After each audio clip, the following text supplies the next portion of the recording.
Bagong taon, bagong simula. Pero tanong ko sa'yo, bagong taon lang ba ang goal mo? O bagong financial life talaga? Welcome sa isa na namang video that will make you a money smart Pinoy. Today, pag-uusapan natin ang money smart resolutions. Hindi lang pang post sa Facebook, kundi yung talagang magbabago sa bulsa mo. So kung ready ka nang maging mas wise sa pera this year, let's go! Resolution number 1. Know where your money goes. Unang resolution. Alamin mo kung saan napupunta ang pera mo. Simple, pero madalas hindi ginagawa. Aminin natin, parang may sahod naman ako, pero bakit parang laging ubos? Kaya this year, maging intentional. Track your expenses, kahit notes sa phone lang, or simpleng spreadsheet. Hindi mo kailangang maging accountant.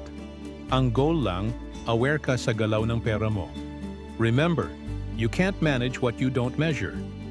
Resolution number 3. Stop lifestyle inflation. Next, iwasan ang lifestyle inflation.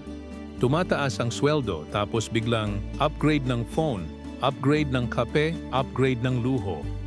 Walang masama sa reward, pero kung every increase ng income, increase din ng gastos, walang asenso.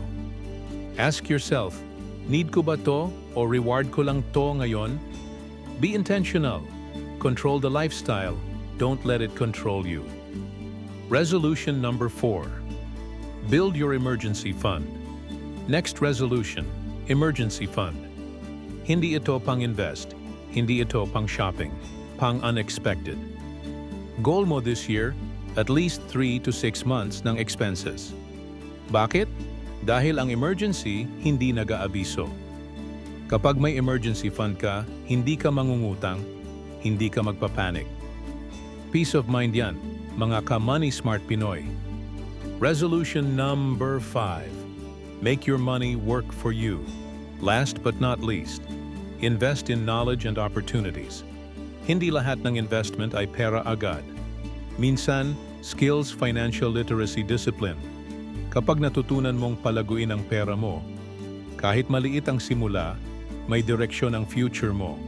Remember, don't just work for money. Let money work for you.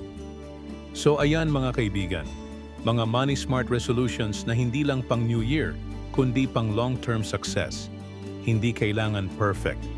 Ang kailangan, simulan mo. If you found value in this video, like, subscribe, and hit the notification bell. Add comment down below.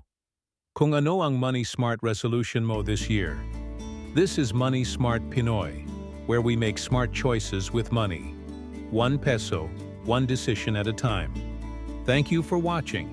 See you in the next video.